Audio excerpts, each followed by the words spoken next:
Out of the gates and ready to go. Welcome into this live edition of Seahawks Today by Chat Sports. Tyler Jones here with you. Thanks for spending part of your Wednesday afternoon with us. It is happy hour where we will get you set with everything you need to know ahead of the Seahawks matchup against the Los Angeles Rams. Got a game preview we'll get to coming up. Also, we'll talk about a possible trade for Chris Jones of the Kansas City Chiefs. Full injury report on your Seahawks, including an update on Devon Witherspoon.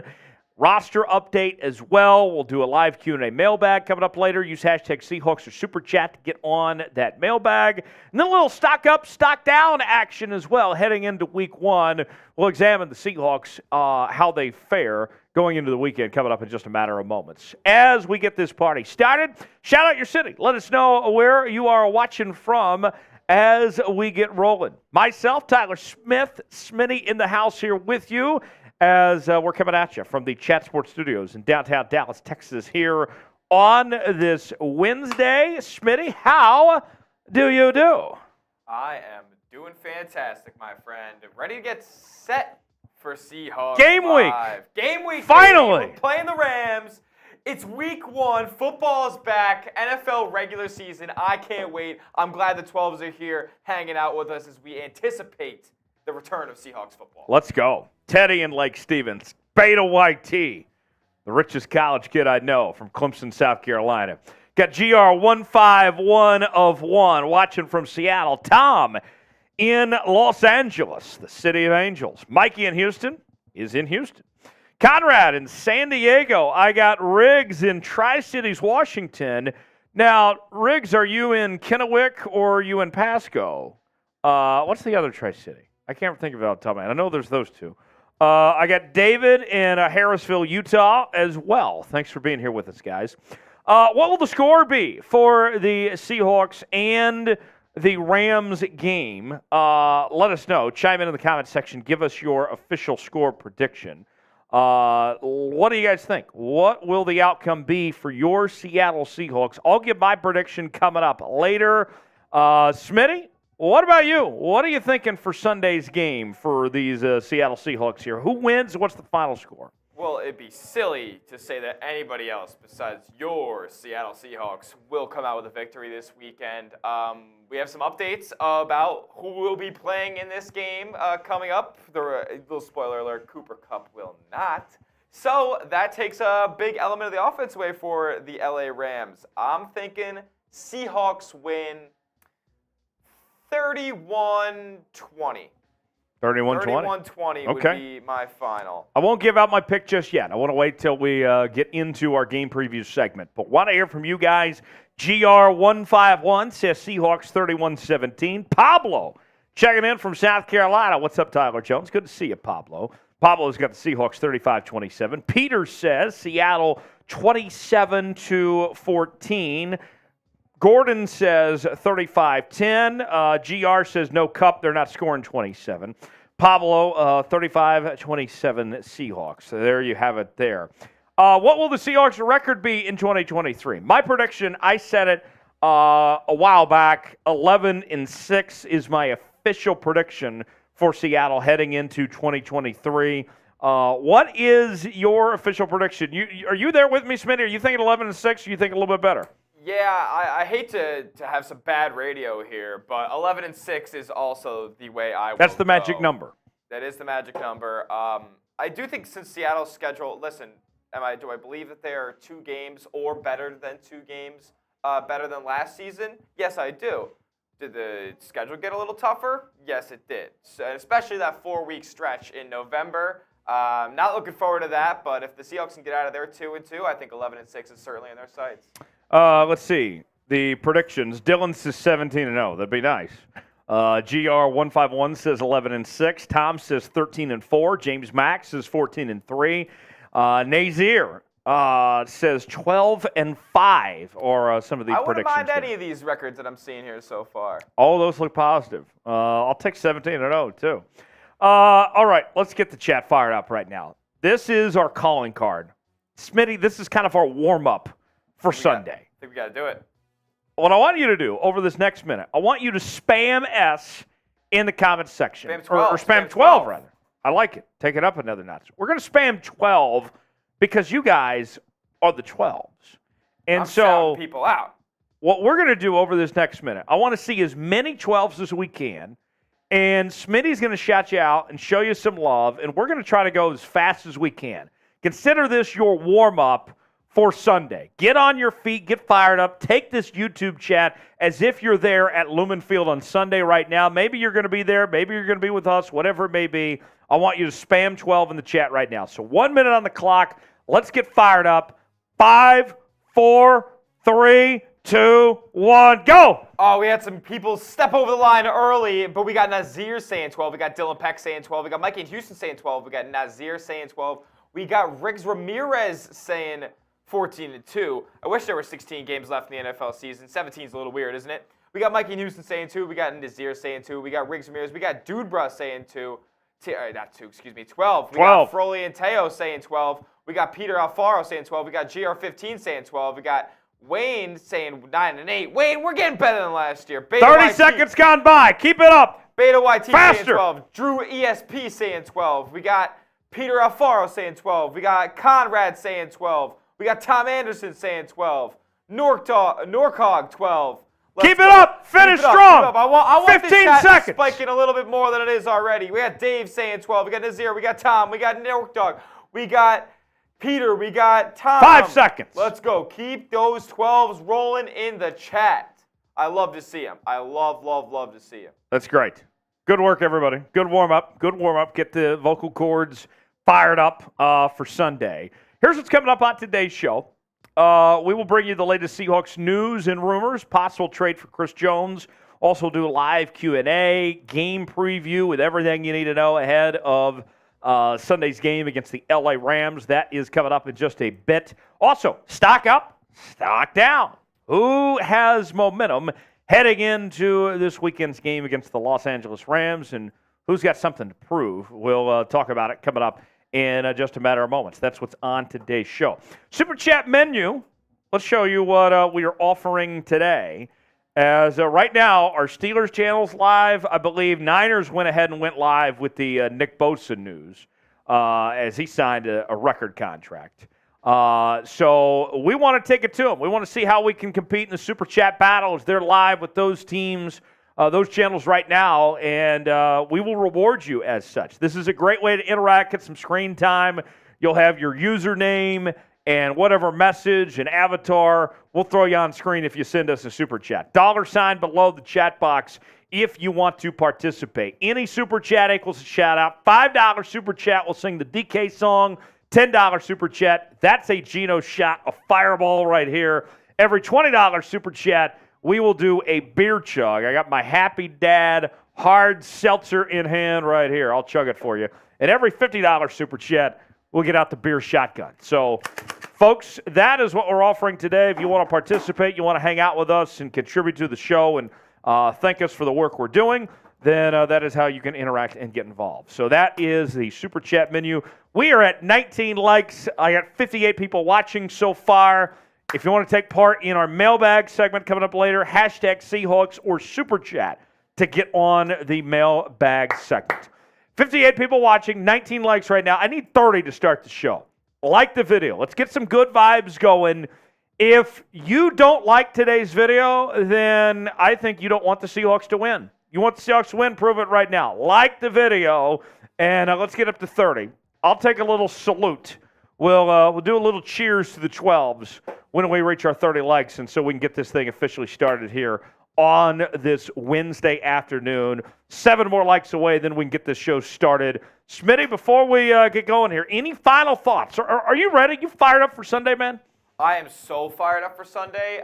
It's been a long time without Seahawk football. That loss in January to those Niners, the third loss against the Niners in 2022, still stinging pretty true. We got to wait a little bit till we get that rematch, but any semblance of Seahawk football, real Seahawk football. I know those of you who joined us for our watch parties in the preseason, it was just a little bit of a taste. We got introduced to Jake Bobo. We got JSN. We got Zach Charbonnet's first snaps. I mean, one more like. And now we get the real deal. If you thought that our watch parties were fun. They thought they were intense. You ain't seen nothing. You ain't seen nothing yet. We're kicking it up a bazillion notches. That's not a number, but I said it is. We got 30 likes. We're about to get the show started. But Cheers. if you thought our watch parties were fun in the preseason, boy, do we have something for you in the regular season. Week 1, NFL, Seahawks, Rams. I can't wait. Tyler, I know you can't wait either. But let's get into this show. Let's do. Let's take a cheers to the 12s and a great season ahead of Seahawks football. We're going to be covering it each and every day here on the channel. A lot of fun. Me and Smitty are happy to do it here with you. Cheers to the 12s and a great season ahead. Go Hawks. Let's beat the Rams. Yes, sir. Now, let's talk about possible trade rumors. Chris Jones, could he be a member of the Seattle Seahawks? Got an update on Devon Witherspoon. Roster changes for the Seahawks as well. All of that and more right now on this edition of Seahawks Today. Let's go ahead and get the party started. Smitty, when you're ready, let me know, and we'll fire this up as we begin our first of 4 segments here on this Wednesday here on Seahawks Today. Smitty, we good to go? Yeah, we should be good to go. All right. Yeah. Without further ado, let's go ahead and get started with our news and rumors segment here on Seahawks Today.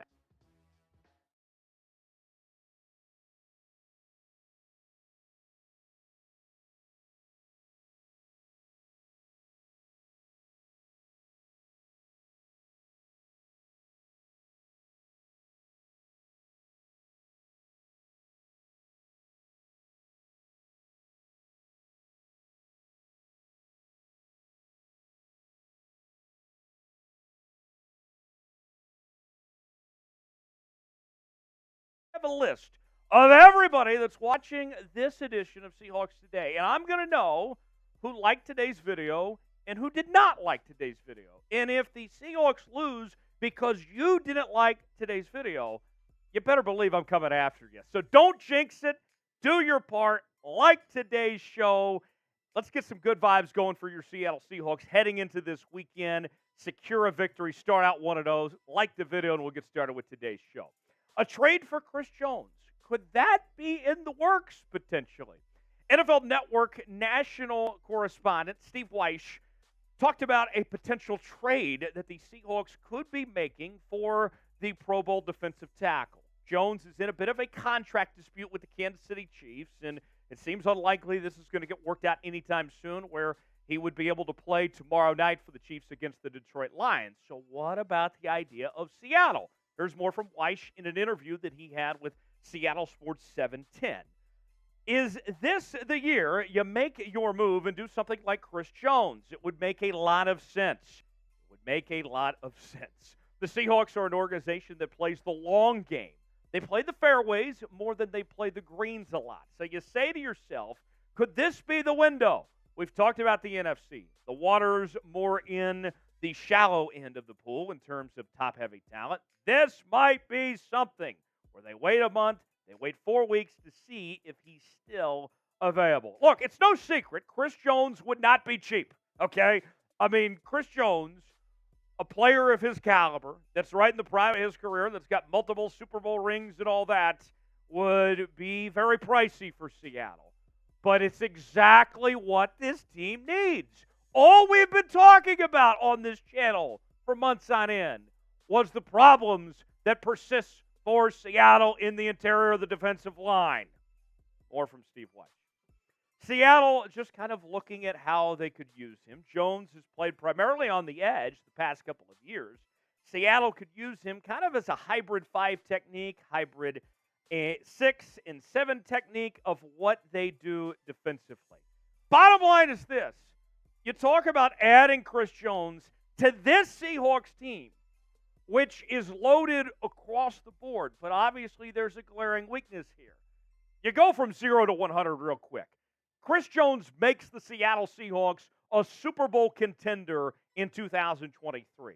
That's the type of difference he brings to the table. And I'm going to tell you more about Chris Jones and a possible trade idea in just one moment. But first, got to thank the 12s. You guys delivered 40,000 subscribers here on Seahawks Today. Appreciate you guys making it happen and being a part of our family of what we do every day here on Seahawks Today. And I got to tell you, I'm fired up for our watch party that we're going to be bringing you here on Sunday. Myself, Tyler Smith, Smitty, going to be in the house here with you. We're going to break down this game in real time, have a few drinks on hand. It's going to be a Super Chat Palooza. You will not want to miss out on our watch party coming up on Sunday. Our coverage begins 1:25 p.m. Pacific time right here on the channel. Stick around. We'll have a little post-game show as well. Seahawks Today live, NFL Week 1 watch party. Don't miss it. Coming up on Sunday, 1:25 Pacific here on Seahawks Today. Chris Jones, 4-time Pro Bowler, a 2-time Super Bowl champion, and he also holds the NFL record for the most consecutive games with a sack. That's why he's earned the title of Sack Nation with 11 games in a row, and the people of Kansas City got to eat a lot of free Big Macs courtesy of Chris Jones over the years because all those sacks that he delivered. But you look at these statistics of what he did last season, and this is a guy that is right in the prime of his career. We're talking 15 and a half sacks in 2022. Phenomenal. 17 tackles for loss, 29 QB hits, 2 forced fumbles. When you look past Aaron Donald, they don't get much better than Chris Jones. This is a difference maker. Now the price tag, all about the Benjamins. Everybody's wondering, okay, we know the talent's there. What about the cost ultimately for the Seattle Seahawks? Don't have a ton of money to spend necessarily. 4 years, $100 million, $75 million guaranteed, about $25 million per. That's the deal that Chris Jones is likely to get. If it's not by Kansas City, it's going to be somewhere else. The range. It will be less than Aaron Donald, but it's going to be more than Quinnen Williams whenever he gets that deal somewhere. Here's the deal. Seahawks are in win-now mode. We've heard it from John Schneider. We've heard it from Pete Carroll. They are all in on 2023. They are ahead of schedule as a team when it came to this rebuild project in the post-Russell Wilson era. And as Steve Wyche mentions, of this possibility of bringing in Chris Jones, this is something where I think if you're Seattle, where I agree with Steve on this, is that you wait and see how things are going. If it's a real issue at that interior of the defensive line, and if Chris Jones is still out there, then be aggressive. Make this trade and bring him in. Here's what I'm looking at. I think that you could bring in Chris Jones, you pay him the contract, and you give up 2 picks, a 2024 second-round pick and a 2024 third-round pick, and Chris Jones is yours if you're willing to pay him. I'm all in. I'm sold. Let's make it happen. What do you think? Get around in that comment section for me. Be honest. Should the Seahawks trade for Chris Jones? Type HY for hell yes, HN for hell no. What do you think? Let me know one way or the other about the idea of a Chris Jones trade or not. HY for hell yes, HN for hell no. Devon Witherspoon has made his return to the Seattle Seahawks practice field on Tuesday in a limited role of sorts for Devon Witherspoon after we heard from Pete Carroll say a few days ago that it was unlikely that Devon Witherspoon was going to play this upcoming week. John Schneider had this to say about Witherspoon as well. Physically, I guess, referring to him being there, yes, because it's a hamstring. Mentally, no, because it's such a tough, gritty competitor. He's going to go for it. If anything, we're probably going to have to govern him a little bit. So hold the phone. Don't get too excited yet. It's a step in the right direction, no question about it. But as far as his progress and availability to give it a go this week, I want to necessarily get my hopes up there because, as Schneider alluded to, it's not just the physical side of things, but the mental side of things. He's been gone for a month. He's got a lot of catching up to do. Today's show is presented by our sportsbook partner, BetUS. If you go to chatsports.com/bet, enter the promo code Seahawks125 at checkout, you will get a 125% deposit bonus. But $100 down, you can get a $125 to spend for free at chatsports.com/bet. You can even bet on this weekend's game between Seattle and Los Angeles. The Seahawks coming in as 5.5-point favorites, over under at 46. So, get rich, kids. Go ahead and bet your money. Go all in on the Seahawks. You can bet on other NFL action as well. Seattle Mariners playing really good right now. Maybe you want to throw some money on the Mariners as well. Chatsports.com is the place to do it. Chatsports.com/bet. promo code Seahawks125 to get your bets in today. That's chatsports.com/bet, promo code Seahawks125. So, Witherspoon's preseason, it started with him missing most of training camp with that hamstring injury. And Tuesday's practice was the first time we saw Witherspoon since all the way back on August 7th. So, a month that he has not been a part of the equation. Pete Carroll saying Friday that he was unlikely to play against the LA Rams, but they were going to push as hard as they can for him to at least make an effort to try to give it a go. Witherspoon's role, at the very least for now, will not be the starting outside corner position that he was competing with Mike Jackson for. Now, before the injury, he did get some time at the nickel spot in practice as well. But Trey Brown, the former Oklahoma Sooner third-year player who missed most of last season, he has been named the starting outside corner opposite of Rick Woolen on that side of the football. Look, bottom line is this. There is no need to rush Devon Witherspoon back until he's ready, both physically and mentally. The difference now between the Seattle Seahawks of 2023 as opposed to 2022 is they are prepared for this situation, okay? This team can deal with this. They have other guys to step in, and they will be okay to get by for now until Witherspoon is fully ready to go. Trey Brown, as we mentioned, how well he played in the preseason. Mike Jackson, of course, started all 17 games at outside corner last year. He's a possibility. Kobe Bryant is there. You just brought in Caillou Blue Kelly from the Baltimore Ravens as well. You have guys to make this work. So until Witherspoon is completely ready to go, no need to rush him back. This group's going to be A-OK as far as I'm concerned. What do you think? Is Devon Witherspoon going to play on Sunday against the Rams? Give me a guess. Just a pure guess. It's okay. Y for yes, in for no. Let me know what you think if Witherspoon's going to play or not. One final note before we go. I got a bit of roster updates to get to from what's gone on the last couple of days. We told you about some of them over the week, but kind of want to recap where things stand for the Seattle Seahawks heading into this weekend against the Rams. Derek Young, placed on IR, could return by week 6.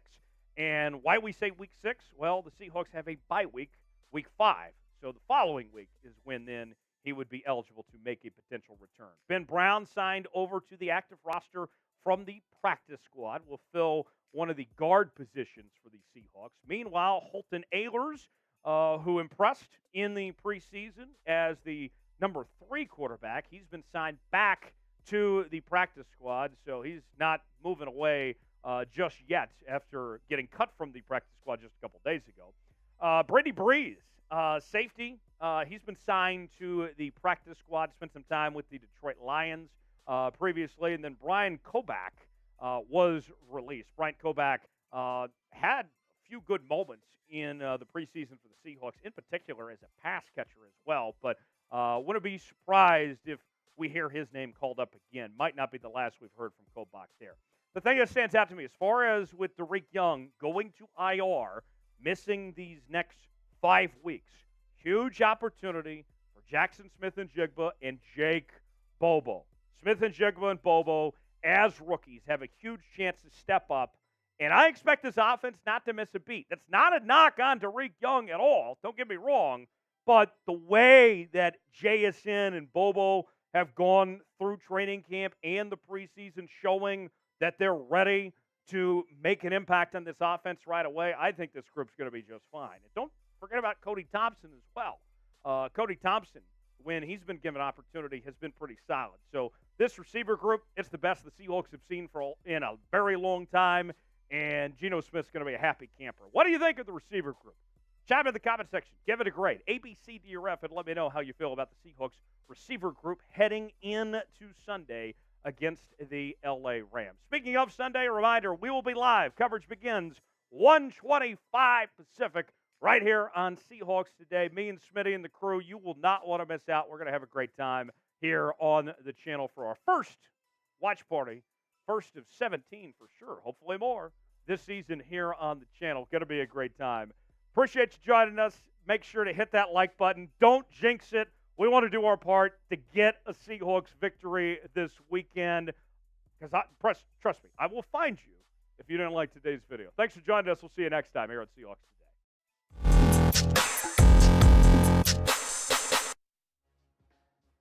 All right, so there you have it. Chris Jones, should he be a member of the Seattle Seahawks? What do you guys think? HY for hell yes, HN for hell no in the comment section. I got to tell you, I'll be fully transparent here. Steve Wyche, a very good friend of mine I've known for a long time, does an incredible job with the NFL Network as one of their main correspondents and insiders. And when Steve speaks, Smitty, people listen. Like this, not just because he's a friend, but like if he's bringing this up, to me, that catches my attention. Like, okay, this is not just any other rumor here. Steve knows what he's talking about. And if a guy like Steve is putting out there this possibility, and the scenario he laid out of, okay, we're going to wait and see if the Chiefs don't get a deal done, how the Seahawks look on the interior of the offensive line, and then how they play, assuming the Seahawks are in contention, and if a deal's not done, if all those line up, then you know what? Yeah, that does make a lot of sense, actually. It absolutely makes sense. Chris Jones, and like you mentioned in the segment, he makes perfect sense for Seattle. Like he's been the quintessential. I've always thought, veterans as far as the past few years, him and Fletcher Cox, like they couldn't be more fitting for the way that the Seattle Seahawks have had a pretty mediocre interior defensive line over the past half decade or so, it seems. So Chris Jones has always been a name that I'd love to see in the Pacific Northwest. And like you said, when Steve Wyche makes a statement like that, because he's not in the hot take. He's not in the rumors business. He's not in the rumors business. He said this because he's heard it from a reputable source of his own.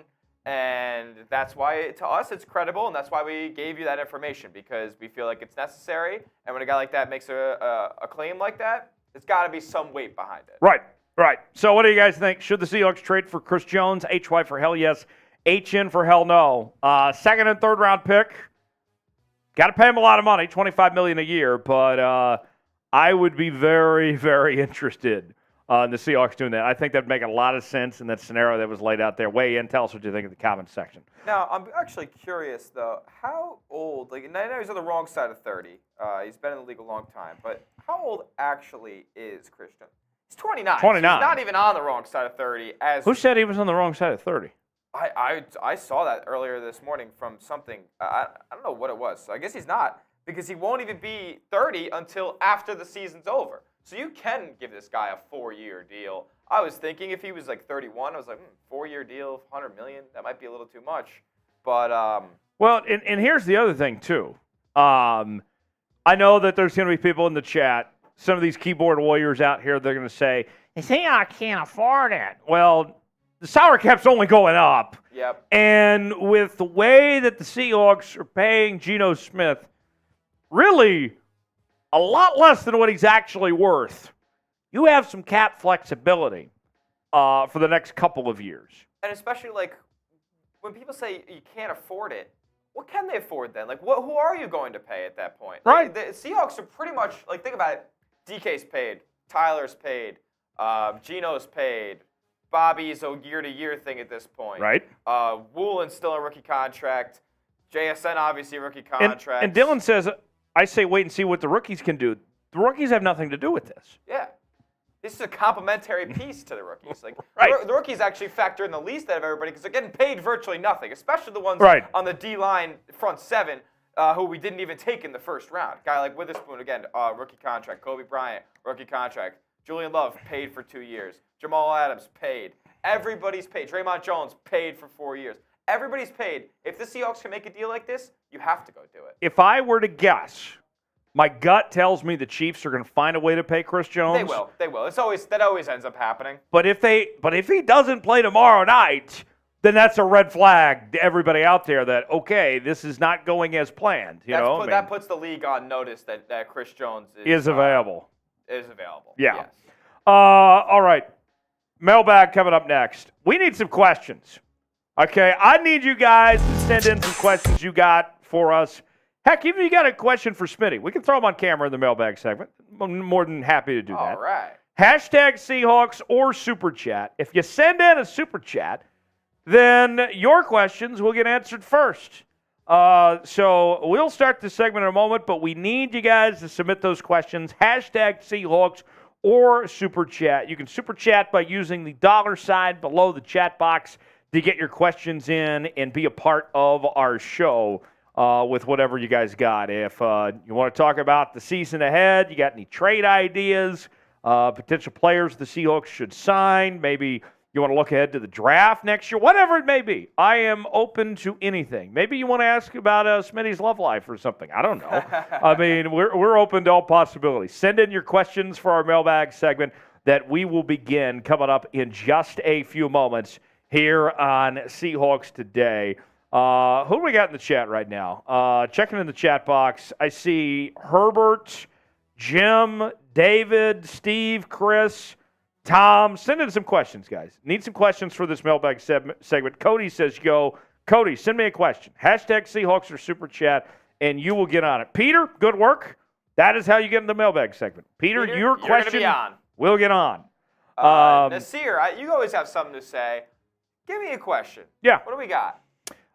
And as we're going through this, too, you guys can, there we go, JTB Voodoo also with a question there. Good work there. Teddy, you got to use the hashtag Seahawks or Super Chat. That's how it works, Teddy, if you want to be on the mailbag. I can't put that on screen without the hashtag or without a Super Chat, Teddy. Simple as that. And if you think of questions as we're going along, then chime in and send them in. Maybe it's a follow-up question to something else we've talked about, whatever it may be. Then let us know as we get through our mailbag segment coming up next here on this Wednesday live edition of Seahawks Today. We're also going to be live coming up on Sunday for our watch party. More on that coming up later on. Looks like we got a few questions. We'll take some more. I'll give it about another minute to get you guys' questions in, and then we'll go ahead and get started with this mailbag segment. Anything you guys want to know about the Seahawks season? There we go. Fraudy, 420 with a question. That'll work. Few more seconds, and then we'll go ahead and get started. Teddy, good work. Okay, so we got some questions. If you think of more as we're going along, send them in. But we'll go ahead and get started with this live mailbag edition of Seahawks Today here on a Wednesday. Smitty will get our graphics all set and good to go, and then we'll get started with our mailbag segment. Cody, I can't answer that without the hashtag Seahawks or Super Chats. There we go. See, JTB's got the right idea. Good work. Good work. All right, Smitty, I believe we're ready to go. Yeah, it should be. Let's get after it. Mailbag time here on Seahawks Today with whatever questions you guys got. We'll go ahead and get rolling here for our mailbag segment. Coming up later, we'll have a game preview for Sunday when Seattle takes on the Rams, and we will also have a little stock up, stock down heading into the weekend as well for Seattle. So that is what is next here on the program. And we'll go ahead and get started in just a moment here. Okay, take your time. Matthew, good work getting the questions in. Herbert as well. We will get to those in just a matter of moments. Our poll question that we asked you guys, we just talked about Chris Jones, a possible trade to bring him to the Seahawks. We asked you, 114 votes so far. The poll question atop the chat box, should the Seahawks trade for Chris Jones? 78% of you say yes. 22% say no on a possible move for the Kansas City Chiefs defensive tackle. So those are the votes as they stand right now. 78% say yes. 22% say no. Continue to vote on our poll question. We'll check back on the results coming up later on in the live show. So look forward to that as we continue throughout the day today. Mailbag in just a moment. Game preview in just a bit as well as we get you ready for the Seahawks and the Rams. Week number 1. Finally, live football action. We've been waiting for live meaningful football for how many weeks now? And we finally get it. We'll be live here on the channel coming up on Sunday, and a little stock up, stock down coming up later. Smitty, we good? We are good to go. All right, let's fire away with your questions that you have for us. Hashtag Seahawks or Super Chat. to get on the mailbag. We'll go ahead and get started right now. It is Seahawks Today by Chat Sports. Tyler Jones here, and it is time to answer your questions. A Rumors Mailbag segment. We do these on our live shows each and every Wednesday where people use the hashtag Seahawks. They super chat. We react to their questions in real time, and this is our last mailbag before the season begins. So I'm fired up to get right after it and answer your questions that you have for us today. Let's start with Peter, who writes, which wide receiver will have a great game this Sunday against the Rams? I got to tell you, we have talked a lot about these young receivers over the last several weeks, Jackson Smith and Jigba, Jake Bobo and company, but have we already forgotten the greatness of DK Metcalf and Tyler Lockett? I mean, these guys, I think, are going to be spectacular this year, and I got to tell you, I think DK has kind of been forgotten about. Remember, we talked about him a lot last offseason, waiting to see if he would get that contract extension, and he did. He's been paid now. He's going to be a Seahawk for a long time. I'm looking at when I see that Rams team with no Jalen Ramsey there and that defense, the way that they've just kind of gone by the wayside, no Bobby Wagner there anymore either. DK Metcalf, I think, is going to be a mismatch, and there's no reason why he can't have a great performance on Sunday. Look out for DK Metcalf to have a big day for the Seahawks. Stafford writes, do you think Geno Smith will do as good or better than last year, seeing how we did with the draft? The number one thing that I want to see from Geno Smith in 2023, on top of playing at the level that he did last year, the thing that he could step up and improve is cutting back on turnovers, on mistakes that he makes. You look at these statistics from last year, and it was a tale of two seasons, essentially, for Geno Smith. His numbers last year in the second half of the season weren't nearly as good as they were in the first half of the year. And in large part, that was because of mistakes he made and the turnovers, turn the ball over too much. And for me, I want to see Geno play at the level that he did in the first half of last year all season long, but his numbers should go up just by having better talent around him. We've talked about the young cats of JSN and Jake Bobo, but think about not just those guys, but the run game with not just Kenneth Walker, but with this group that includes the likes of Kenny McIntosh and Zach Charbonnet and DJ Dallas and company. This Seahawks offense is loaded, and they're explosive. The offensive line is better, too. No reason why Geno Smith shouldn't be able to take another step here in 2023.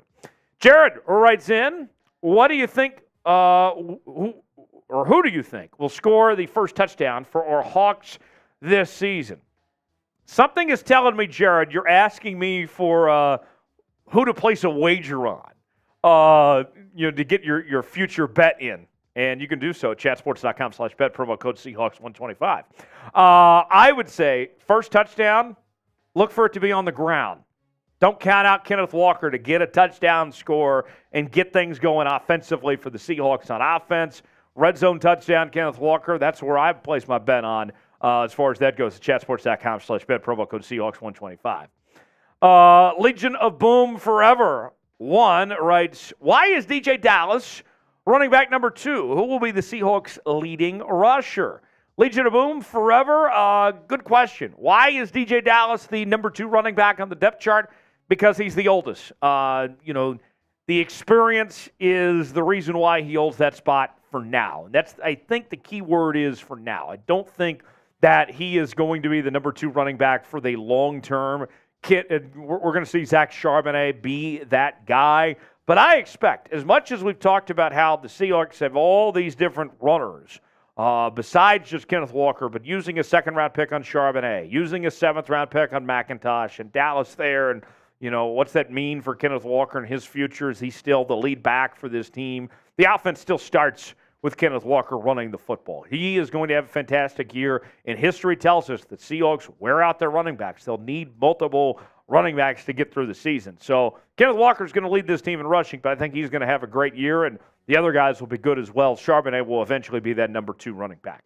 Who will lead the Seahawks in rushing this season? Do you agree with me? I say that it will be Kenneth Walker. Is it somebody else? Give me a name. Chime in the comments section or pin comment today and let us know. Subscribe now and join us for our weekly mailbag segments here on the channel. We are live every Wednesday answering your questions in real time when people use the hashtag Seahawks in Super Chat. And it is a lot of fun, I got to tell you. It's great to interact directly with the 12s. Subscribe now. That way you join us for our next live show and get your questions answered here on Seahawks Today. Next question comes in. What do you think? Why do you think the Seahawks switched to a 3-4 defense? It all depends on preference of your defensive coordinator. That's what it's really about. And Clint Hurt, I think, the reason why that he went to this is what he was comfortable with, what he wanted to do. And you look at the personnel. I mean, let's just go with what the Seahawks are at right now. If you ask this team with their lineup to play a 4-3, this team would be in a whole lot of trouble right now if they were trying to play a 4-3 defense. We've already had plenty of discussions as is of the weaknesses of the Seahawks, of what they have on the interior of the defensive line. Could you imagine if they tried playing a 4-3 right now? That would not work. That would be a problem if they played a 4-3 defense right now. So with that said, the Seahawks are doing the right thing schematically with this 3-4 defense with what their personnel has at the moment. JTB writes in, will we see Jake Bobo in week 1? And if so, how much time you think he'll get? Yeah, we'll definitely see Jake Bobo in week 1. And, I look back at that last preseason game. The Seahawks didn't even want to play Jake Bobo because he'd already secured a spot on the roster, but they were so shorthanded that he had to play. And what do you know? He had a terrific preseason game. You can't hide Jake Bobo. What we've seen from Bobo throughout the preseason is that he always finds a way to get involved one way or the other. So I think that's what you're going to see from Jake Bobo and this Seahawks offense is that you can't disappear. You can't pull a magic trick and him just be gone. He'll be there one way or the other. So even if he is Seattle's number 4 or 5 receiver, we're going to get more Bobo. You're going to be spamming more Bobo in the chat, and you're going to love it. So, yes, we will see him, and I expect him to play well. Today's show is presented by BetUS. I was asked earlier who I'd be betting on for a prop bet for first touchdown. I'm putting my bet on Kenneth Walker. You can bet on that. You can also bet on this weekend's game against the Rams, where the Seahawks are 5.5-point favorite. Bet on the over-under. Maybe you want to bet on other games across the National Football League. You can do so at chatsports.com/bet. Promo code Seahawks125, where you too, yes you, haven't forgotten about you, can get a 125% deposit bonus at chatsports.com/bet. Promo code Seahawks125 to get your bets in today. That's chatsports.com/bet, promo code Seahawks125 to get your bets in now. Frody says, do you think Kenny McIntosh is underrated? I absolutely do think that Kenny McIntosh is underrated. And the thing that I see when it comes to Kenny McIntosh is that this is a guy that I think has been, how would I describe this, ignored for what he does best. Think of Kenny McIntosh as like a specialty NBA player. When you watch NBA basketball, what we're seeing across rosters over the NBA, what's really evolved over the last 10 years plus, is specialists for different things. You have your defensive specialists, you have your three-point specialists, you have your post-defense players, whatever it may be. Kenny McIntosh for the Seattle Seahawks team is going to be the pass-catching running back. Eventually, one day, he'll replace DJ Dallas. And I think that is kind of being pushed to the wayside, kind of being forgotten about of how good he is at that role and the impact he's going to make for the Seahawks.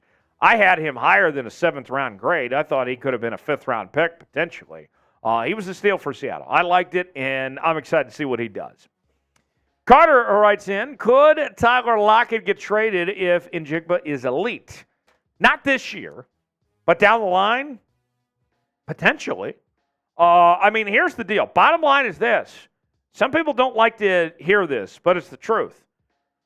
Jackson Smith-Njigba is the eventual replacement for Tyler Lockett.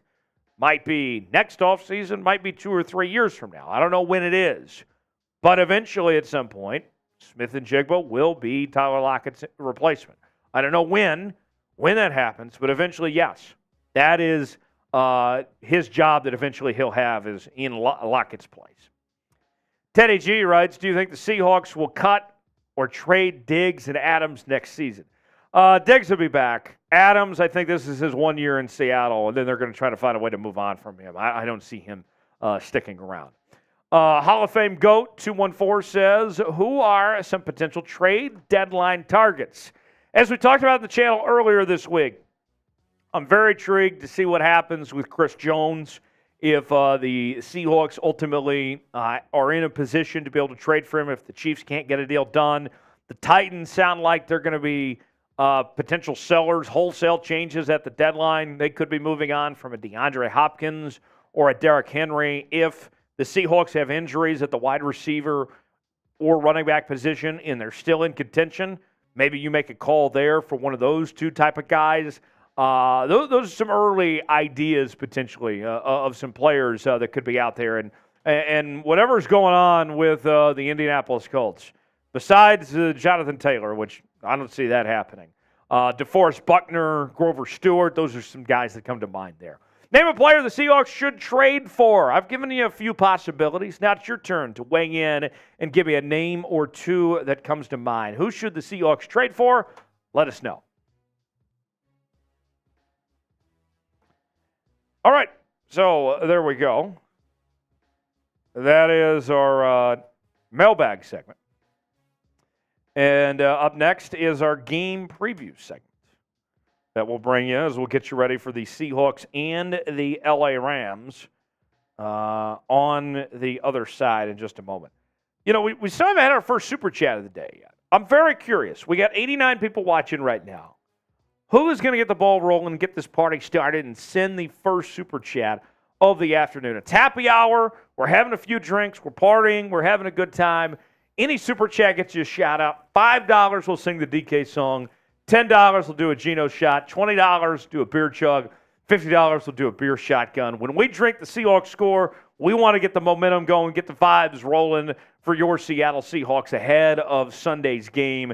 Let's go ahead and get this party started, get this season going on a high note. Smitty, before we get to that segment, I want you to weigh in there. Trade deadline targets, what comes to mind for you potentially for the Seahawks? October 31st, the trade deadline, by the way. Yes, Halloween. It's very situational. It depends on what's struggling at that point in the season. Do I believe it's probably going to be the interior defensive line out of all position groups? Probably. So a guy like DeForest Buckner, if he's out there, I know we've talked about him on the channel before, as well as Chris Jones, if that saga is still continuing.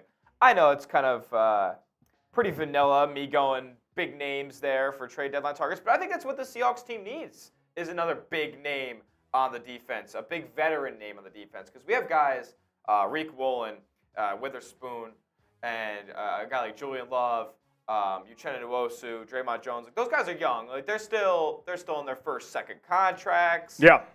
We need a guy like a Chris Jones, like a DeForest Buckner, who's been in big games before, especially on that defense. So as of right now, if you poll who's on that Seattle defense, Bobby Wagner obviously sticks out as the veteran that's been in a big game before. But think about everybody else. I haven't seen Uchenna Nwosu in a big time, in an NFC championship. Right. I haven't seen Draymond Jones in the Super Bowl yet. I think they're fantastic players, but there needs to be that big veteran presence on that Seahawks defense, specifically in the front seven. And I think a guy like Chris Jones, DeForest Buckner, guys who have been in Super Bowls, can go and do that. Yeah, I think you're right about that. Super Chat menu, if you want to participate, get some screen time, get whatever message you have for us and want to party with us, that's how you can contribute and get on the show. $ below the chat box if you want to participate. Game preview is up next. We will get you set for the Seahawks and the Rams. Game numero uno of the 2023 season Coming up, we'll tell you all about it. Schmitty, we'll start this next segment in 60 seconds. Yeah. So in 60 seconds or less, tell me what you are expecting out of the Seahawks on Sunday. Oh, that's tough to do in 60 seconds, but let me go. All right, so what I think we should see out of Seattle on Sunday, I think we should see them attack the run game. I think aside from Aaron Donald, the front seven and the defense as a whole of LA is pretty weak. He's one of the only players I can name on that defense, and I'm pretty good with names. The LA defense is not very remarkable on that end. I'd like to see them start off pretty well against the run, oppositely, because you saw a guy like Cam Akers, and we'll talk about him in just a few minutes. Cam Akers ended the season on a very high note, over 100 yards in 5 of the last 6 games, 6 touchdowns in the last 5 games. So the guy was hitting his stride late in the season. Now, LA doesn't have a great O-line. LA wasn't playing great competition down the stretch last season, so they're playing a peg up. And Cam Akers ran all over Seattle last year when he did play late in the season. So they're going to have to find a way to contain him. That's what I'm looking for as well. I'm looking for Draymond Jones to make an impact in his first game. Because people forget, we're paying the guy $18 million. We're paying him almost $20 million a year. A lot of money. A lot of money. The biggest out-of-market acquisition in the Schneider-Carroll era. The most money they've ever given to a free agent coming to Seattle. And I need to see probably the biggest free agent signing since Matt Hasselbeck. Yeah. You mean Matt Moore? Or no, not Matt Moore. Matt Flynn. Matt Flynn, yeah. Yes, Matt Flynn. And he never even played. So I'd like to see our biggest free agent acquisition of my lifetime get some highlight level plays. I'd like to see JSN look healthy if he's good to go and playing a normal snap count. That's what I'm looking for. And then more of the same from Geno, specifically in the first 8 games, like you mentioned. And we'll talk about how different he was in the latter half of the season in just a few moments as well. And my mistake, Hasselbeck was a trade. I forgot about that. Yes. We signed we signed Matt Flynn, and Russell. We drafted Matt Russ Flynn that was same year. what, that $25 million deal, something to that effect. Yeah, that was a waste. It all worked out though. It all worked out. Win a Super Bowl, everything works out. Yes, exactly. Up next, game preview, Rams, Seahawks from Lumen Field in Seattle. Let's break it down next here on Seahawks Today.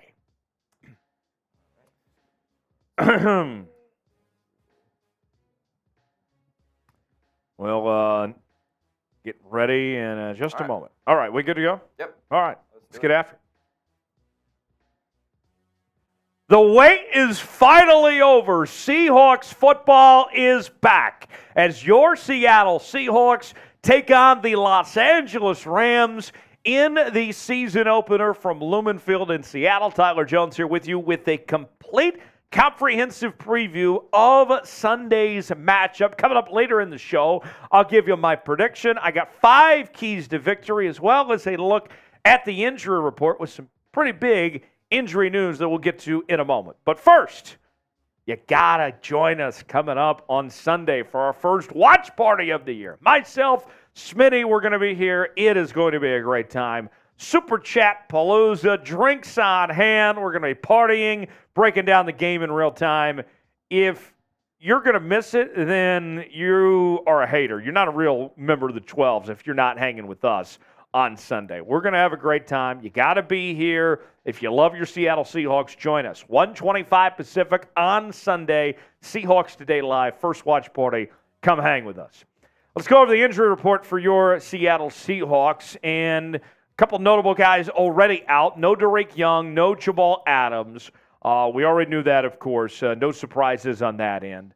Darrell Taylor and Mike Morris, those guys are probable. Sounds like they're on track to playing this weekend. Meanwhile, Jordan Brooks and Jackson Smith-Njigba are questionable. Seems like JSN is on track at least to play. Devon Witherspoon, we were told last week that it was unlikely he would play this upcoming Sunday, but he has practiced this week. Kenny McIntosh, he's questionable.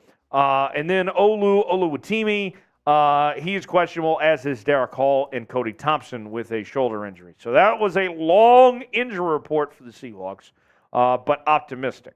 comparably speaking, to the LA Rams. Cooper Kupp is out. The Rams' top target is not going to play with a hamstring injury, a huge blow to the LA Rams and their offense not having Kupp involved. Havenstein is questionable with a neck injury.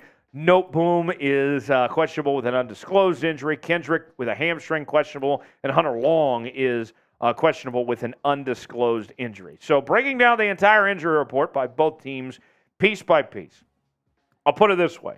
It's huge for the Seahawks to get Taylor and Morris back. Sounds like that they're on the right track. Del Taylor, I think, in particular, should get a decent amount of playing time. And it's a big break for the Seahawks not to have to deal with Cooper Kupp.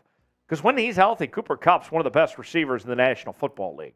He and Matthew Stafford have been a really good combination together en route to winning that Super Bowl a couple years ago. So just getting him out of the equation makes life a lot easier for the Seahawks not having to cover Cooper Kupp. So, not wishing any bad will on Cooper Kupp, but for the Seattle, this is a big break for this team. What will the score be? I got my prediction for you coming up later in the show, but your chance to weigh in here on Seahawks Today are pin comment.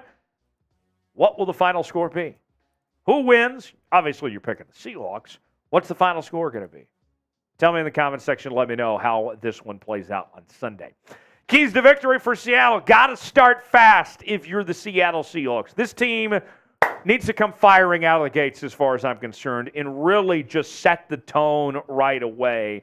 We know the crowd's going to be rocking. It's going to be a great atmosphere for the Seahawks team, and the energy needs to really get going from the jump, and that's on the offense to get the scoring going from the beginning. Did you know the Seahawks last year were really good about getting off to fast starts? They scored on 43.2% of their drives in the first quarter last season, which was the best in the NFL. Now, listen to this. On the opposite side, here's a little bull stat for you. The Rams' defense allowed scores on 39.5% of opponents' drives in the first quarter last season, which was the worst in the NFL. So, in a nutshell, in 2022, the Seahawks were great at getting off to fast starts, and the Rams struggled with giving up points in the first quarter. Sounds like the recipe writes itself right there. Let's see the Seahawks get this thing going right away and set the tone early. Number 2 on my keys to the game for the Seahawks, let Geno cook, okay? I want to see Geno come out of the gates and go guns a-blazing. I don't want to see Geno hold back. I want to see him do his own thing and let him work. We know that this offense begins with the run game, but I want to see Geno Smith really just be unleashed, not held back, because we know he's got the protection. The offensive line is going to be better than what it was last year. These skill position players were good last year, and they're elevated even a step further. I trust Geno Smith to get the job done. And think about this, okay? You look at the numbers last season, and it was a tale of two seasons, essentially, for Geno Smith. The first 8 games of the year, 13 touchdowns, 3 picks, QBR 107.2. Completion percentage near 73%. But then those final 9 games, we saw a different Geno. 17 touchdowns, 8 picks. It wasn't bad, those final 9 games, but it wasn't as good as what he was in those first 8 games. I want to see an unleashed Geno Smith ball out and be the quarterback we saw in those first 8 games. If he plays like he did in those first 8 games, the Seahawks win, they're in good shape. And you look at the guys he's got to work with. I mean, there's so many. We couldn't even get them all on the screen, folks. Kenneth Walker, Zach Charbonnet, DK Metcalf, Tyler Lockett, Jackson Smith and Jigba, Jake Bobo, Noah Fant, Will Dissly, and the list goes on and on with guys like Colby Parkinson and DJ Dallas and others here. This offense is going to be explosive, and it's a gift that Geno Smith has to work with. Let him cook. Let him unleash. Let's see Geno roll. What's your confidence level in the Seahawks offense? Scale it for me 1 through 10. How are you feeling about the Seahawks heading into Sunday offensively? I feel really, really good. Weigh in. Tell me what you think in the comment section. 1 through 10, your confidence level in the Seahawks offense. Number 3 on my keys to victory, let's go to the defensive side of the ball. And the big story that we've talked about all season long, all offseason long, the Seahawks needed to address was run defense and stopping the run. Now, I hate to do this to you folks, but you might want to hide your eyes for a second because here were the run defense numbers from the Seahawks last year, and they weren't pretty. Last season, opponent rush play percentage, 47.25%. That was 29th in the NFL. Opponent yards per rush, 4.9 yards per rush. That was 26th in the league. Opponent rushing yards, rushes per game, 31. That was 30th in the league. Opponent rushing yards per game, 151.9. That was 30th in the league. And then opponent rushing touchdowns per game, 1.2. 27th in the league. Those numbers were atrocious last year. The Seahawks made some improvements to this defense and have some guys that should do a better job when it comes to run defense. I'm looking at you, Boye Mafe. I like him much better when it comes to run defense than a guy like Darrell Taylor, for example. But even with that said, we're all sitting here very nervously about the interior of the defensive line, how it's going to hold up. And Cam Akers isn't that bad of a running back either. Sure, he's not, a guy like Christian McCaffrey or Josh Jacobs necessarily, but Cam Akers should not be taken lightly. This is a guy last year that rushed for over 4 yards a carry, had 7 touchdowns and 786 yards. Cam Akers isn't bad, and he cannot, I think, be forgotten about. See, the Seahawks got to do their job to slow down Cam Akers and not make him a problem. Can't be the reason why they lose is because Cam Akers went off.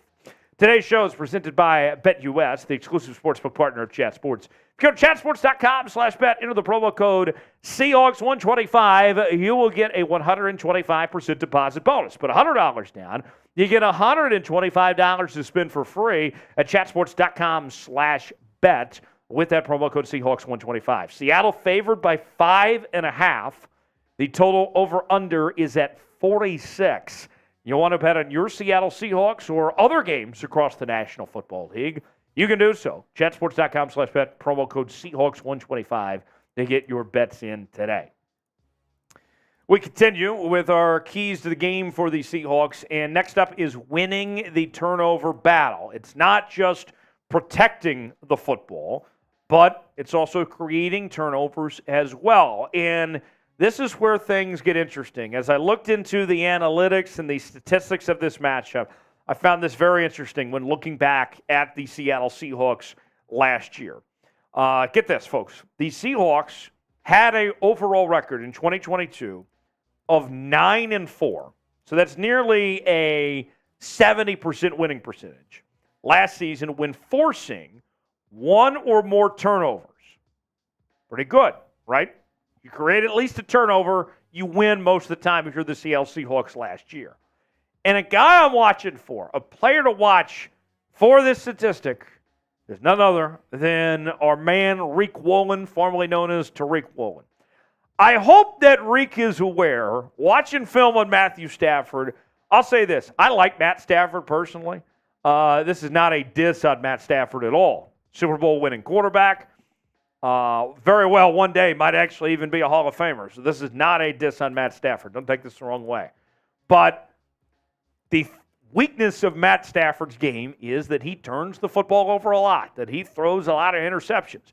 Even the year they won the Super Bowl, the last season he was fully healthy back in 2021, he was tied for the league lead in picks with 17. So Rick Woolen, who was tied for the league lead in interceptions last year on defense with 6, watch out. He could have a day potentially. We'll see if he can take one away from Matt Stafford. Last on the list, red zone offense. Shout out our boy Scott Hansen. The witching hour is near. Hopefully the Seattle Seahawks are on the better end of the witching hour and own the red zone. Last season, the Seahawks red zone offense was not that great. Ranked 27th in the NFL last year.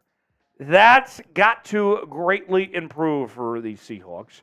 And I think one reason why that I think I feel better about red zone offense and, staying out of the friend zone and getting into the end zone is because of what the Seahawks made improvements-wise on the offensive line.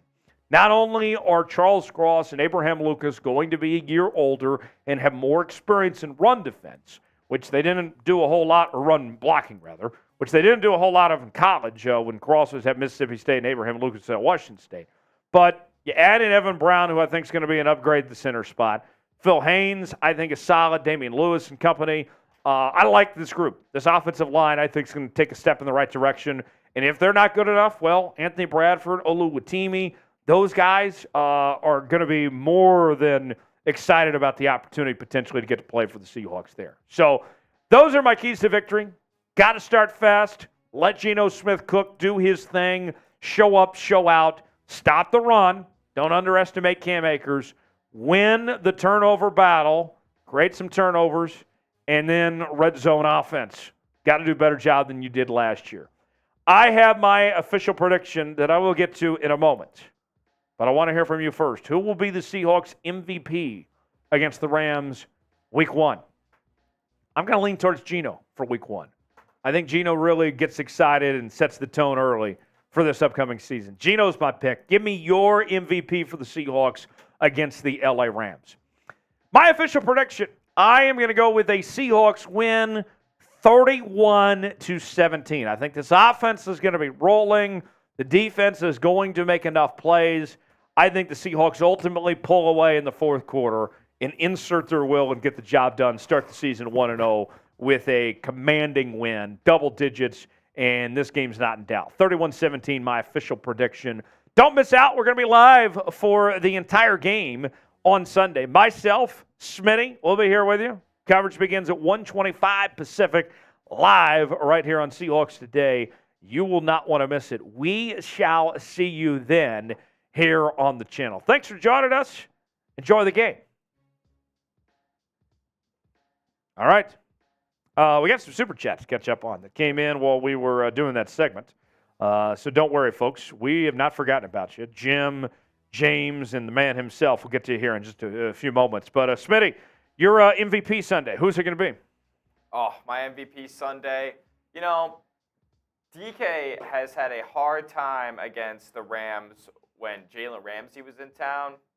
He ain't there no more. I got DK Metcalf. Touchdowns all day. 2 touchdowns on Sunday. 2 touchdowns for DK is what I'm thinking.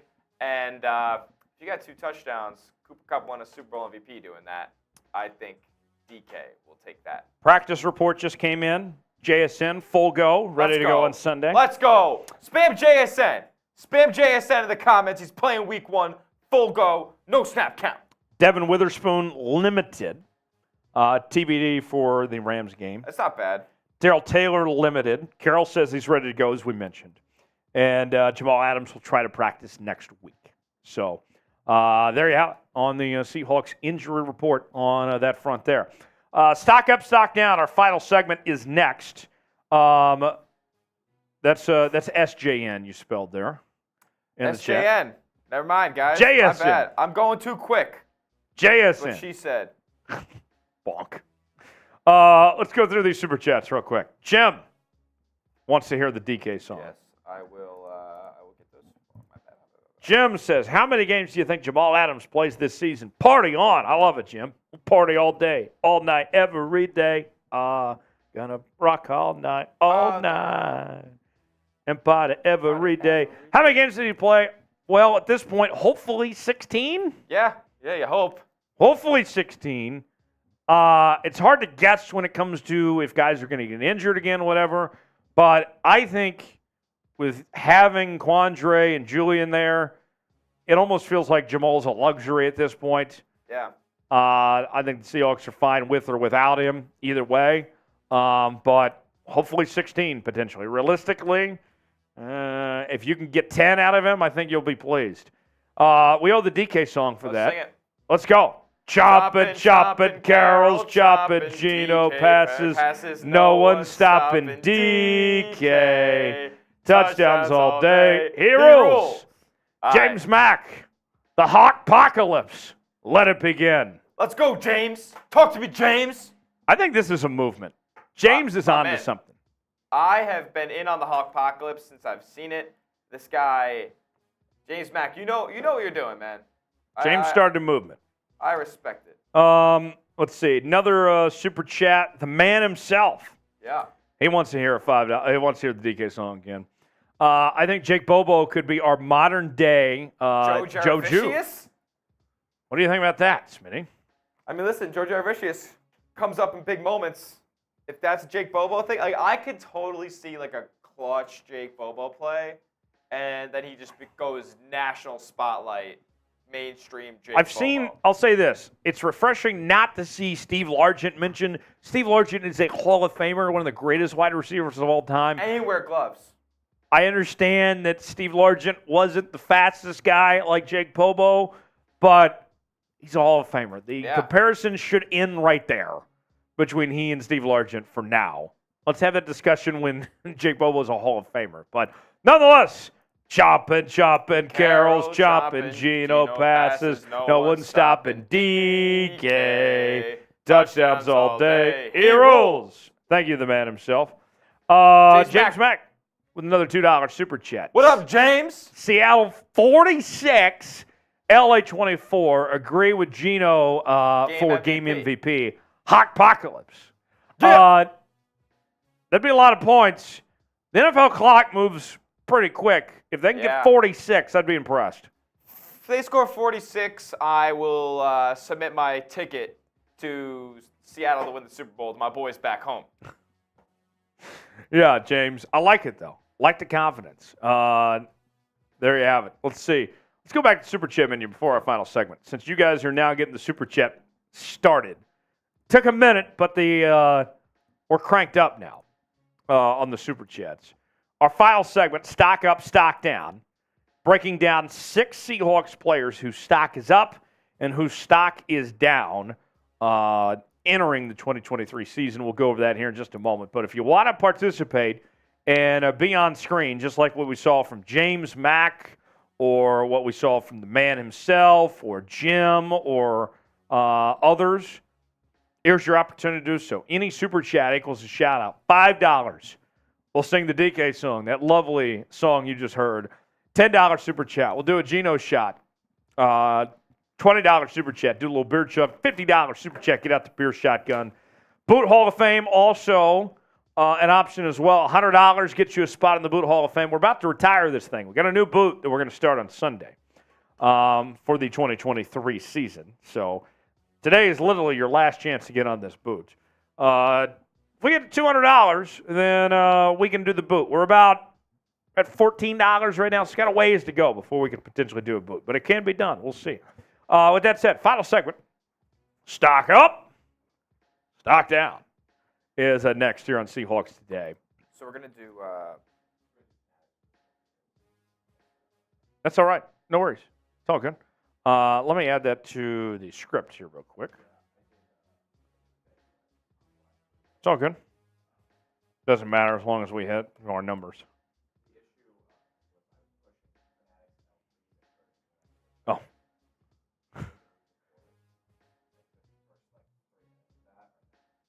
I think we should be good. Yeah, we should be fine. All right. Stock up, stock down. Next here on Seahawks Today.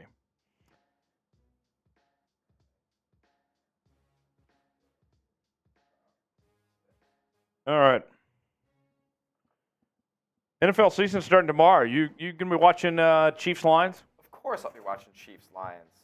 I am so pumped up. I got fantasy implications. I'm in 5 fantasy leagues, okay? I always got implications. I'll always be watching the game. With no Chris Jones and Travis Kelce, I think it's going to be a very interesting game. Closer than the experts think. I think it'll be close. I think the Lions could win the football game. I like the Chiefs to win, but I think the Lions are going to keep it within that 5.5-point margin. I think it's 4.5 now. Did it go down? Oh, yeah, it went down. It was 6.5 at first before all the injury stuff came out, and now it's 4.5. And the over-under went down from 54.5 to 52.5. Okay. That doesn't scare me. I'm still taking the over. They're actually just giving me points now. Right. All right. Stock up, stock down. Final segment next here on Seahawks Today. Here we go. Let's get after it.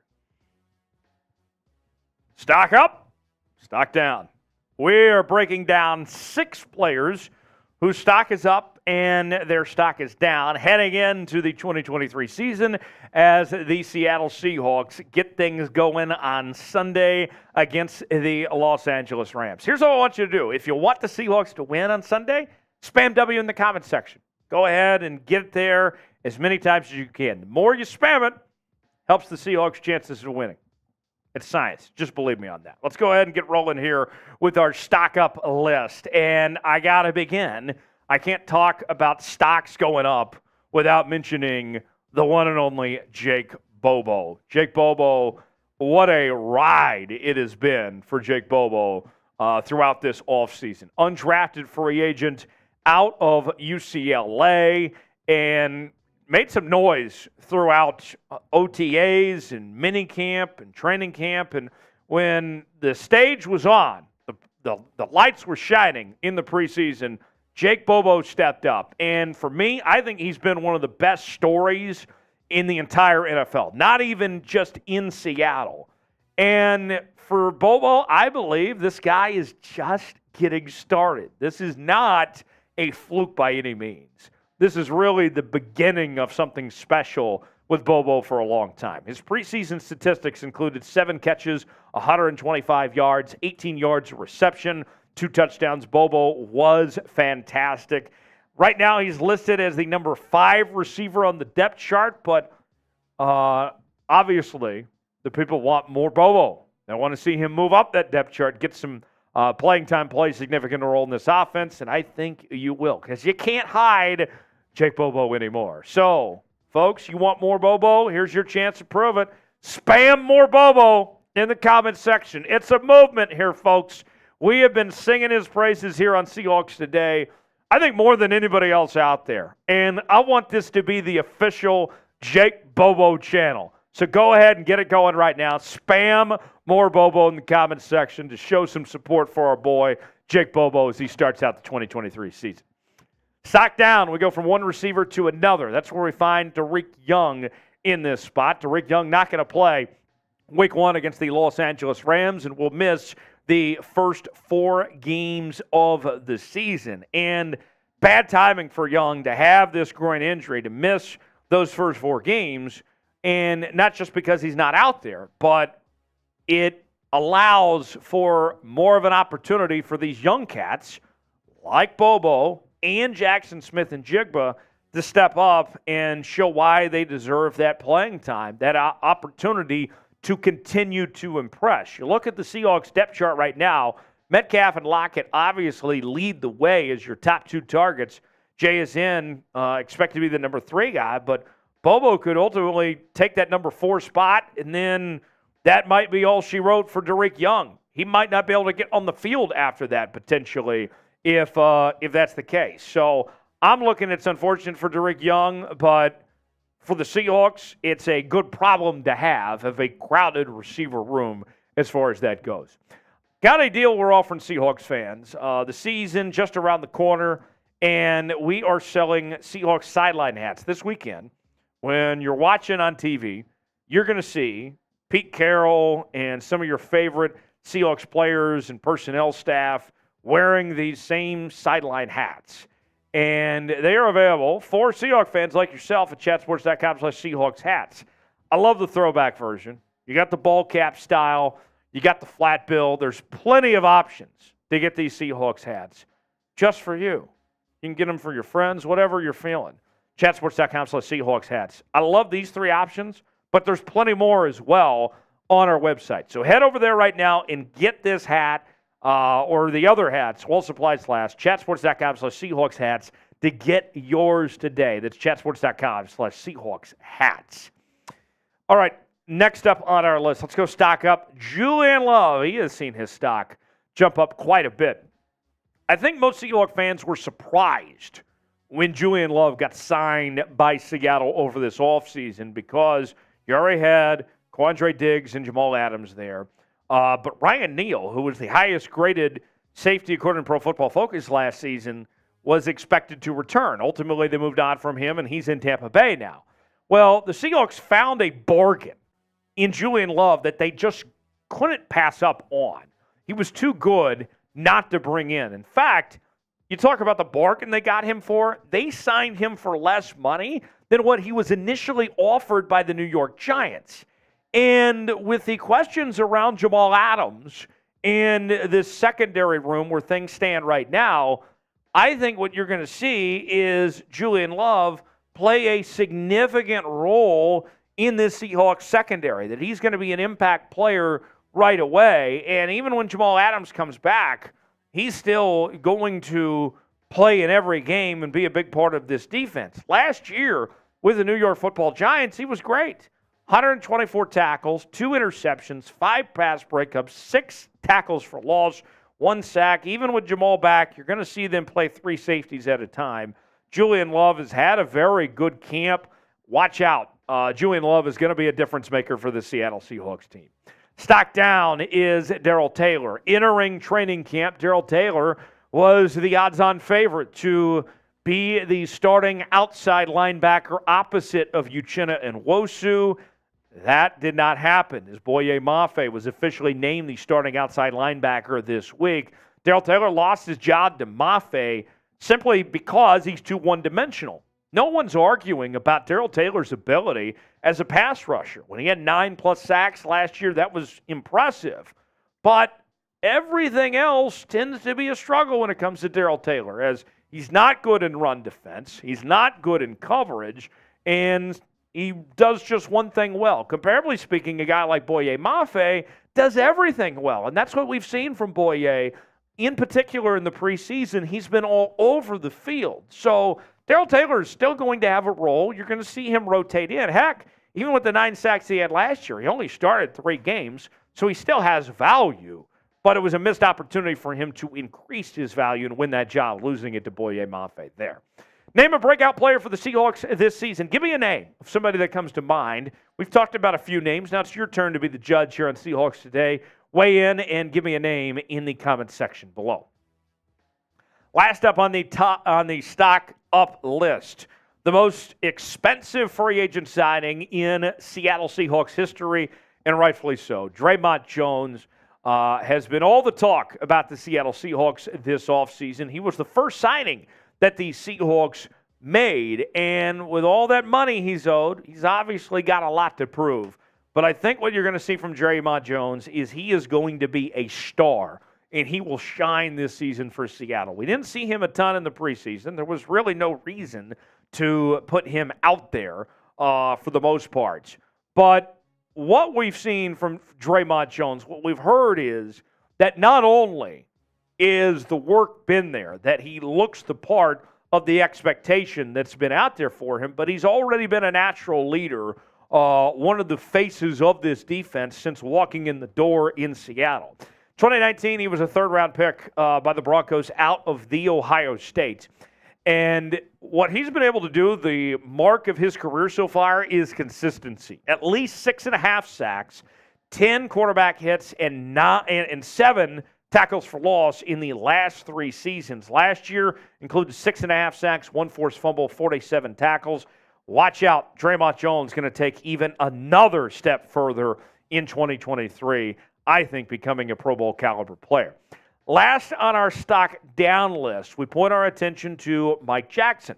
Mike Jackson, we heard from Pete Carroll say that he was the MVP of the offseason with what he did in OTAs and how well he fared in training camp. But then when the bright lights came on in the preseason, Mike Jackson really struggled and did not play well at all in the preseason. And Trey Brown ultimately beat him out for the starting outside corner job opposite of Reek Woolen, for now anyway. Disappointing preseason, but let's not forget, though, there is still something to be made out of what he did this offseason. And when you look at the fact that he started all 17 games last year and played solid last year, that can't be ignored. So although things didn't go well in the preseason, I still expect Mike Jackson to be a solid impact player for this Seahawks team. And if his name gets called upon, if they need him to start and be an outside corner, Mike Jackson is going to be ready to go. We'd be lying to ourselves if we said we weren't disappointed in how the preseason went. But for Mike Jackson, time to turn the page and get back on track and have a great season ahead. I believe in Mike Jackson. We'll see what he can do. So that's it for Stock Up, Stock Down here this week on Seahawks Today. If you made it to the end of today's show, why don't you spam 12 in the comments section? Show some love for your Seattle Seahawks. Let them know the 12s are hearing you in the comment section below. Don't forget to join us coming up on Sunday for our Seahawks-Rams watch party live here on Seahawks Today. Me and Smitty have you covered. We're going to have a hell of a time. You will not want to miss out on it. We'll begin our coverage 1:25 Pacific time right here on the channel. We shall see you then. Thanks for joining us. I'm Tyler Jones, and we'll see you next time here on Seahawks Today. All right. There you have it. We are through all our segments now. So we're just about to wrap up and call it a day here. So Smitty, breakout player for the Seahawks this season. Went through a couple names to watch there. Without mentioning Jake Bobo. Give me a breakout player for Seattle in 2023. I think if Seattle is going to be as successful as we all believe they will be, the breakout player for me, it's got to be Boye Mafe. Good answer. That is the guy. Most improved player, I'm taking that over MVP of the offseason and what Coach Carroll said about Mike Jackson there. He said most improved player of the offseason, and I think that is the goal when you head into an offseason not playing football, real football for that period of time. You want to see the guy who's gotten better the most over that period. And that was Boye Mafe, according to the coaching staff. Let's see if that translates to the field. It certainly translated in the preseason. Competition comes up a few rungs as we head into week one. Boye Mafe is my breakout player. But now you can't use that, Tyler. Who is your breakout player for Seattle? That's not Boye Mafe and not Jake Bobo. You took my answer with Boye Mafe, which is okay. That means that Smitty's a smart one. So a good answer on his part. I'm going to go a step further and more technical of some sorts. Let me point to the hog mollies on the offensive line. Oh, I love it. Not necessarily Charles Cross, although I expect him to play well. Abraham Lucas. Love it. I think realistically, and you might call this a hot take, I don't know. But I loved what I saw from Abraham Lucas last year and how well he improved as the season went along and when learning run blocking. I think Abraham Lucas realistically has got a chance to be the best right tackle in the NFL. I think there's certainly a case to be made for that. Now, you did bring up a question yesterday, the day before, about Abraham Lucas being better than Charles Cross, and there was some good insight from the Seahawks Today faithful. Yes, the numbers last year favored Lucas. Yes, and by a lot, actually. Yes, by a substantial margin. But you got to also take into account the responsibility that both of them have. Obviously, Geno being a Charles has a much tougher job. Tougher job on the left side over there, protecting Geno's blind side, especially when Geno's not the most. Now, he can use his legs, but not the most mobile quarterback in the National Football League. So Charles Cross carries a little bit more weight on his shoulders than Abraham Lucas. Abraham Lucas, also a third-round pick. Charles Cross has to live up to being a top 10 pick in the NFL draft. So I think there's a little bit more pressure on Charles Cross than there is on Abraham Lucas. But, hey, we might have the best two-tackle group in the NFC. I love the bookend tackles for the future. How could you not? Right? Great picks last year. We're almost done. Let's go back to Super Chat menu. Put a minute on the clock type deal? Put a minute on the clock. Shot clock's on. Devon saying make Smitty take shots. We can make him take shots if you buy them. Final minute. If we get a Super Chat of any amount, we will stay alive. If not, we'll sign off. We'll call it a day, which is fine with me. But up to you guys, whatever you're feeling. If we want to keep this show going, we can make Smitty take those shots. I got the fireball ready, but it's up to you guys. I'll get hammered. I don't care. Any Super Chats, a shout-out. $5, we sing the DK song. $10, we'll do a Geno shot. $20, a beer chug. $50, a beer shotgun on hand. Up to you guys. If you want to keep this party started, we'll see. But 30 seconds gone by. Last chance to make Smitty drink. But don't worry, folks. We will do plenty of drinking on Sunday. It is going to be entertaining. I can promise you that much. Last chance to get involved in keep the party going here on this Wednesday night on Seahawks today. Smitty, we covered a lot. I can't wait for Sunday. Oh, it's going to be so much fun. It's going to be so much fun, guys. Like, you have no idea. You better be here on Sunday, 1:25 Pacific, because we are getting after it. I can't wait. Oh, hey! Devon! Party continues. Smitty shots. Hey, and this is a perfect time to introduce this, because I think we should do it for Sunday. You guys who are with us, the 53 of you that are with us here on Seahawks Live. I appreciate the specific call for shots for Smitty. Absolutely. So, Devon Nouse, you are a first-time Super Chatter, and we couldn't be more happy to have you. What I want to try here is when we get a first-time Super Chatter, there's been a few people in the chat sports offices that have been introducing their little spin on things for first-time Super Chatters. You have the Giants, who go 2 claps.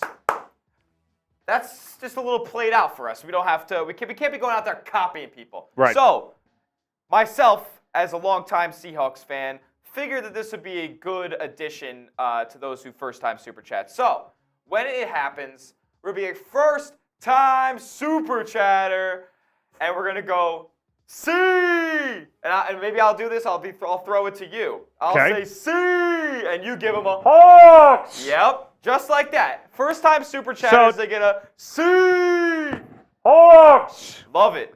So folks at home, practice with us. We'll do it one more time. This will warm up for Sunday. And it's more of like an answer back Hawks. More of like a Seahawks. Right. Like that. Yeah. Throw that around there. So folks at home, let's do this one more time. Smitty, go ahead. So we got Devon Nouse, $10 Super Chat, and he's a first-time Super Chatter for Devon.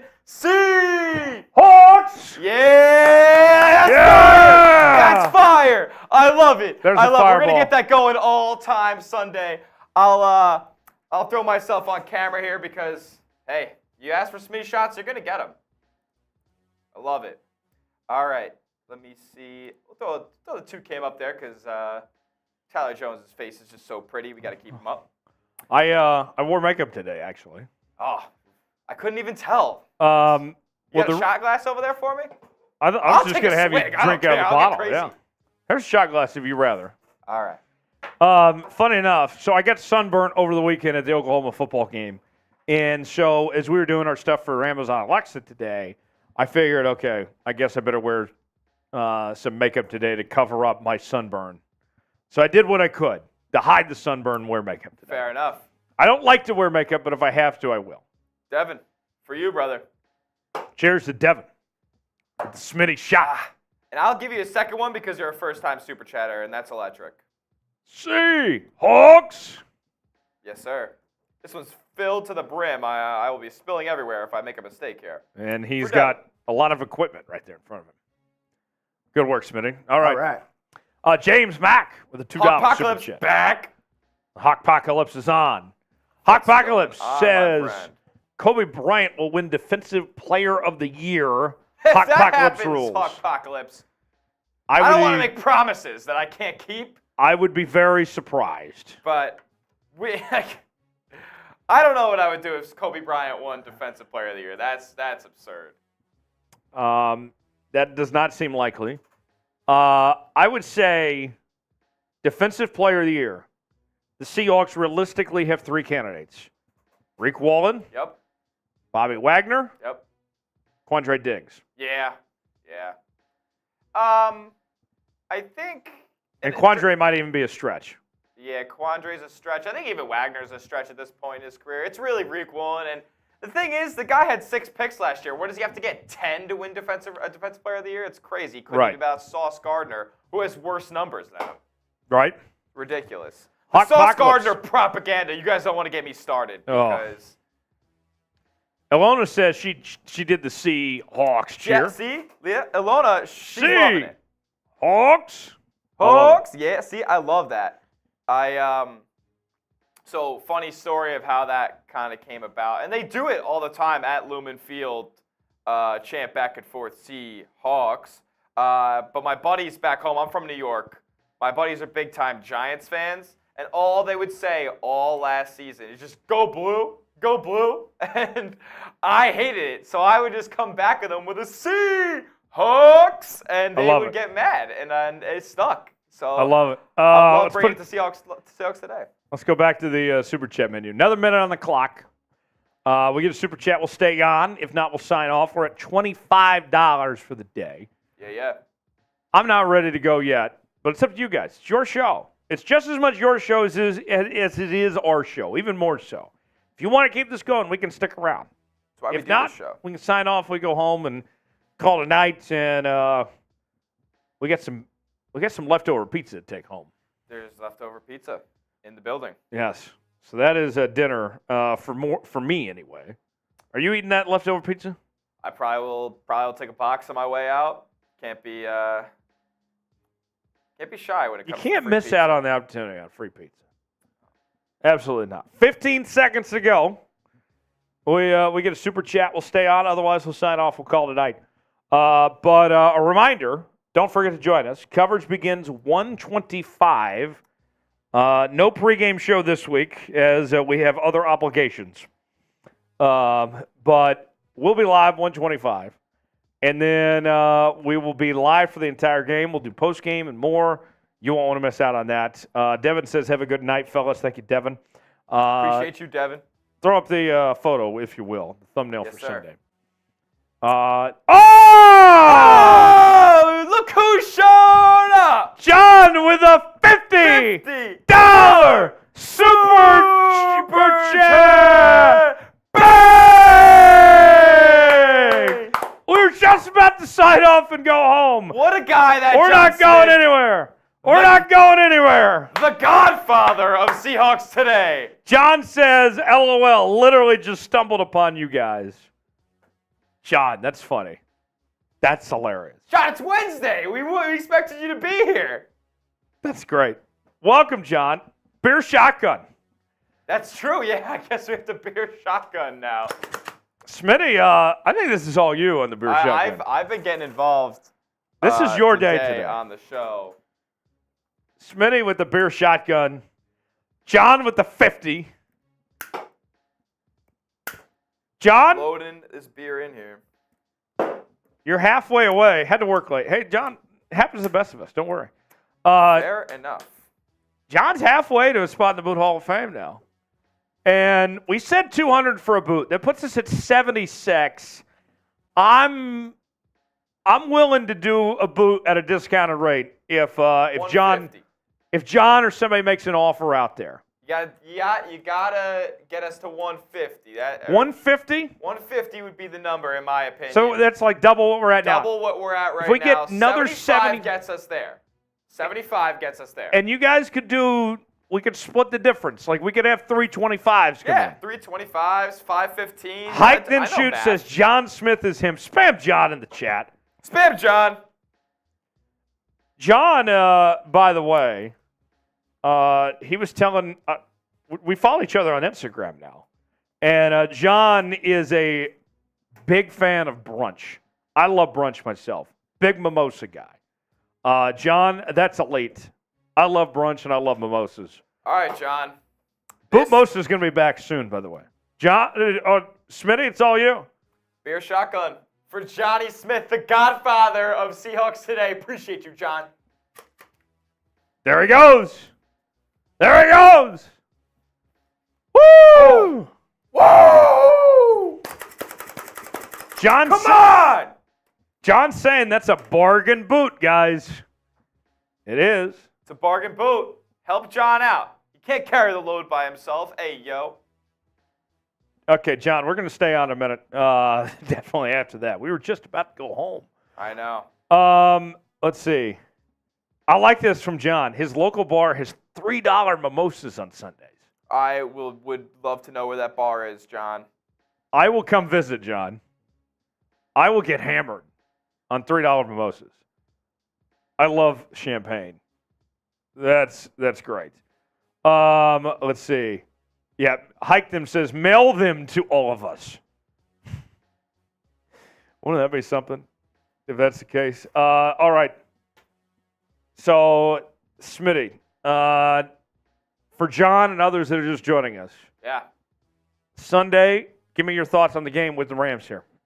Well, the thing is about the Rams is you can't count them out because, one, they have a great head coach, Sean McVay. He's been to a Super Bowl before. He's won a lot of football games. He's beaten the Seahawks a fair number of times.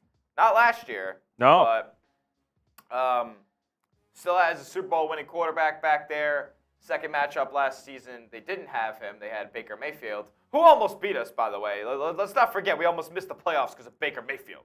But even when the head coach in LA/St. Louis was Jeff Fisher, those Rams teams would be so mid. They'd be 7-9. They'd be 8-8. We wonder if Jeff Fisher was going to get fired every year. Now, eventually he did. But guess what? One of those 7 or 8 wins, or 2 of them, would be against our Seattle Seahawks. And we'd be a substantially better team than the Rams. So there's something in the water when the Seahawks match up with the Rams. So you can't take them lightly. That's one. There must have been something in the water. I love Carrie Underwood now. Real ones Carrie's know. Great. We're going to see Carrie on Sunday night. Sunday night. Waiting all day for it. I can't wait. All right. Next up about the Rams. Cam Akers ran all over us in that game in Week 18. So I'm going to have to contain him. He had a great end of his season. He's probably looking to build upon that as he has to get paid in the coming season. Next up as well, can't take these wide receivers lightly. Van Jefferson has burned us before. There's no Cooper Kupp, but we can't just act like these guys aren't professional football players. Tariq Woolen's got to come on his A game. Devon Witherspoon's got to come on his A game if he's available. Mike Jackson's got to show us the preseason was just a rut for him and that he's escaped from at this point. And the safeties as well. Obviously, Jamal Adams not playing, but Julian Love and Quandre Diggs, they got to be ball hawks per usual. So the defense there, got to stop the pass. Can't take the pass too lightly, and got to stop the run, eliminate what they did in Week 18 of the 2022 season. On offense for Seattle, run it down their throats until they force you to make plays through the air, because the Rams' run defense is putrid. The only player I can name in their front 7 is Aaron Donald. And while he is the greatest defensive player I've ever seen step on a football field, he can't do it all on its own. He's had a lot of help there over the years that has helped him show up as the best player on the football field and not see double, triple teams that he has in the past. Sunday, he will be seeing doubles and triple teams. So run away from his side. Make sure that Aaron Donald does not beat you on the ground. Raw Hector says, isn't Trey Brown starting? Yes, he is. Trey Brown is starting. I forgot to mention him when I was talking about the corners, so my bad on that. Trey Brown going to have to be a guy that we see take a big step this year if Mike Jackson is confirmed bad. We don't know yet. So yes. Well said. If the run game is not going well, I'd like to see plays from our young guys at receiver. Obviously, DK, we know what he's going to do. I predicted DK 2 touchdowns to be the MVP of this game. But Jake Bobo and Jackson Smith and Jigba are rookie receivers. I'm looking for at least just one play where I'm like, okay, let's build on that. Let's go into next week and get better as the season goes on. I'm looking for one play from each of those guys this week. Hopefully Jake Bobo gets enough run and gets enough opportunity week 1 to have that thought. JSN, I'm very confident he will be on the field enough to make a play, and I'll be ready when I see it. Yeah. Lot to look forward to this Sunday. I can't wait. It's going to be a lot of fun. I'm predicting a Seahawks double-digit win, but then again, you can't take the Rams lightly. They've beaten us before, and they'll do it again if we take our foot off the gas.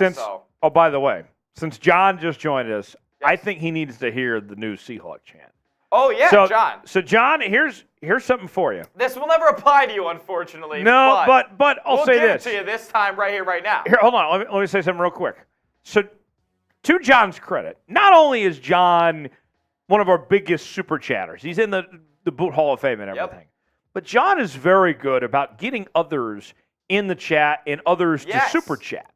Absolutely. And so, John, you and others, the calling card of sorts to get new first-time super chatters.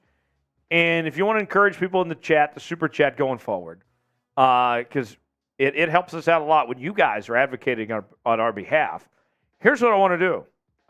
We have a new chant that Smitty, this was his idea, he came up with, that we're going to do for every new first-time super chatter. So, Smitty, let's go ahead and show John and others what they can anticipate for new first-time Super Chatters beginning on Sunday. All right, John. Since you're so good to us and you're my godfather, I'd like to use you as an example here. So take this as if you were a first-time Super Chatter. We're going to have John Smith, a first-time Super Chatter for John C. Hawks! Yes, C. Hawks! Let's go. Let's go. See, that's what we're doing all season long for you first-time Super Chatters. I'm throwing out a C. TJ's throwing you a Hawks. Can't wait. Can't wait to see so many new faces, so many new Super Chatters in this wonderful Seahawks season that will result in the Super Bowl. You heard it here first. There you go. All right. We're resetting the shot clock now. Yep. Another minute to keep the show going.